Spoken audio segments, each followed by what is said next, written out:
Hi friends, welcome back to my channel. My name is Jay. My filming today is actually a bit impromptu. I look a mess. I have so many things that I'm trying to get done today, but it's time to start thinking about dinner, and as I was pulling things out and getting everything together, I realized that this is actually a perfect one to film because I know many of us are right in the middle of the Pantry challenge.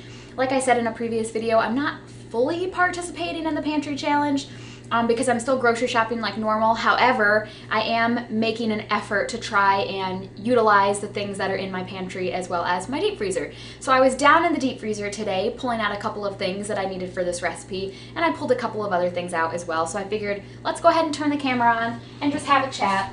So I was able to get quite a bit out of the freezer. I already have some diced bell pepper in a bowl over here that we're going to be using. We're going to use some corn for the recipe. I've got some shredded cheddar cheese. This is definitely like your basic cheddar cheese. My neighbor works at a food bank, and oftentimes the stuff that's about to go bad that they haven't gotten rid of, they can take home. So she gave me a few of these, and I don't want them to go to waste, so I figured let's go ahead and use one of them today. I purchased a huge 25-pound bag of all-purpose flour from Azure that I have in one of those food-grade buckets with the gamma lids. However, I still have a couple of these kicking around, and I'd rather use these little guys up first before I start dipping into the big boy. So I want to go ahead and top off my flour upstairs. These green beans, I vacuum sealed them, but they lost their seal. So I want to just get these upstairs. I'm going to put them in the upstairs freezer just so they're right in front of me and I know to use them sooner rather than later. And then I have this big old bag of tater tots that I bought a long time ago that has been in my deep freeze for a long time. So we're going to go ahead and use them today for today's recipe. So yeah, I wanted to kind of mention, you know, even if you're not really fully participating in the challenge like me, still try and just like think of things that you could use. Just, you know, it's healthy to do that all the time, even if there's not a challenge going on. You know, look in your deep freeze, look in your pantry, keep a running stock in your head or write it down of what you have so that nothing gets spoiled or goes to waste.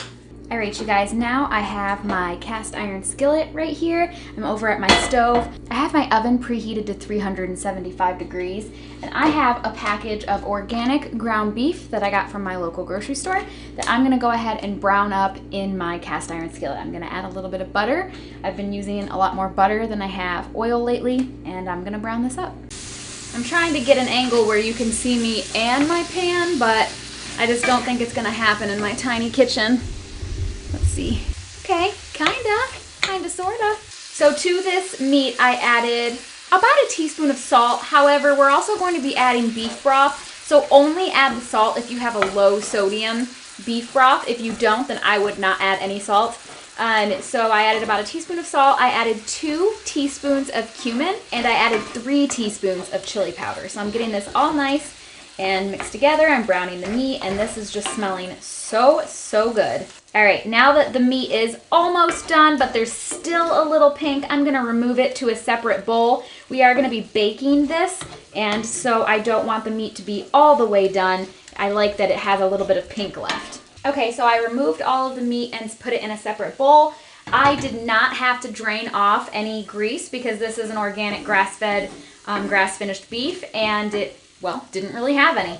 And so I did put a little bit of butter in there just to get a little something in the bottom of this pan. And now in that same pan, I have half an onion that I diced up. I have some bell pepper. I actually would have cut up a bell pepper, but I had some frozen down in the deep freezer. So I ended up just grabbing one of those little snack-sized packets of diced green peppers from the freezer. And I have a clove of garlic that I minced up. And we are just going to saute this in our cast iron pan until it gets nice and soft. I have got too many things going on, and I just did a bunch of steps and I wasn't even recording. So let me tell you really quickly what I did and I'll show you. So here it is simmering away. It's beautiful and it looks delicious. So I added the ground beef back into the sauteing vegetables, and I added about 1.5 cups of beef broth, and then I added in half a block of cream cheese. And right now I've just got this simmering to try and simmer off some of this liquid. I'm gonna give it a few minutes, but I definitely need it to be thicker than this. This is almost even a soup texture.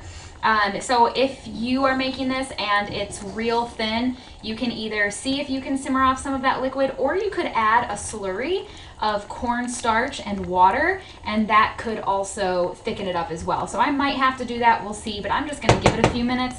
In the meantime, over here, I've got a casserole dish and this giant bag of tater tots. And so I sprayed the bottom of this dish with nonstick cooking spray, which I haven't really been doing lately, but I'm really rushing around today, so I went ahead and did that cheat, and we are gonna layer the bottom of this pan with tater tots. Okay, so I've got my casserole dish with I got a bottom layer of tater tots, and then I sprinkled some of that cheddar cheese on top. This is our first layer. Now I've got my mixture bubbling away over here, and it's simmering really nicely. I want to try and show you what this is looking like, because I actually think it might be the perfect consistency. Because I think it might actually be the perfect consistency. Oh my goodness, you guys, that is smelling absolutely amazing. This is gonna be delicious paired with the tater tots.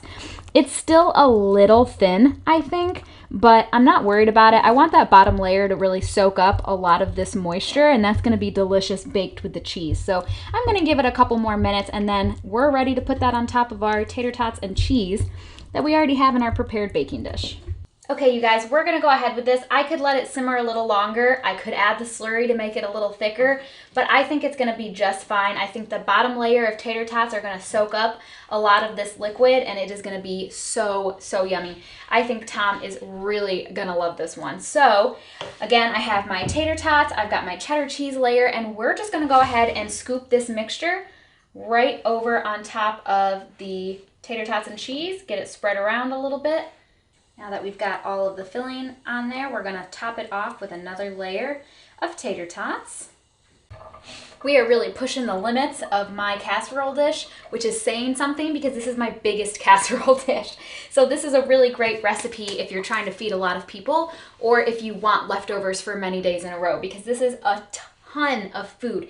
Looking back, what I should have done is actually split this into 2 smaller casserole dishes so that I could freeze one of these to have another time. Tom and I, the two of us, it'll take us days to eat all of this. But anyway, it's a good recipe if you have a lot of people to feed. So this is all set to go ahead and be put in your preheated 375-degree oven. You're going to bake this uncovered, no cheese on top, for 20 to 25 minutes. And then you're going to take it out, cover it, the top of it, with cheese of your choice, and bake it for another 10 minutes. If you put the cheese on top now, it's going to end up becoming really, really brown, the cheese, and not, as palatable than if you had left it for the end. So we are going to go ahead and get this in the oven. Okay, you guys, we have a casserole. I'm not exactly sure what to call this one. I decided to call this the whatever you have casserole. By the way, I used that cheese that my neighbor gave me, if you remember, and it has that fake cheese smell. I'm gonna be honest with you, now that I've been buying like grass-fed organic cheese, I don't know if I can do it. Is that terrible to say? I can smell that it's like fake cheese. I can smell that fake cheese smell. Anyway, all right, well, I digress. I used up a lot of things from my freezer. I was able to use up a package of peppers. I was able to use up these tater tots that have been sitting in there for forever. I was able to use up some of my ground beef. I was able to use up some of the corn that I had in the freezer for a long time. So this is a really fun one for the Pantry Challenge because you can do really whatever you want. You could put beans in there. You could put rice in there. You could put other vegetables. You could put zucchini in there, whatever vegetables you have, mushrooms. You could do tomato sauce in there, diced tomatoes, things like that. You could put spicier peppers, jalapenos. There's really a ton of options for this. That's why I don't even really know what to call it, because it really was just kind of me throwing a bunch of stuff together into a casserole. And I think it's going to be delicious. I think Tom's really going to like it. This one's going to be really hearty, especially because of the tater tots being in there. It's going to be very filling. And so it's really good for filling bellies if you guys are outside doing chores and things like that and you need a really filling dinner. This is a really great option for that. So let's break into it really quick and see what we're dealing with, what it looks like. Oh yeah, that definitely looks really good. Love how all of that looks. Okay, let's take a bite. I can definitely smell those peppers and I can smell the corn too. Let's see what we've got here. I definitely did not let it cool very long. Ow, ow, ow. Mmm.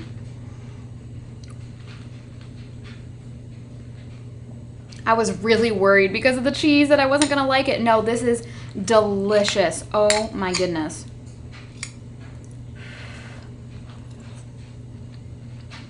Mmm. That is really good. That sweet corn in there adds a lot more sweetness than I was expecting, but then you've got the cumin and the chili powder in there as well, and it's just, there is a lot of flavors in this. This is amazing. This is a winner for sure. I'm gonna have to write this one down and put it in my recipe book because I was just kind of winging it.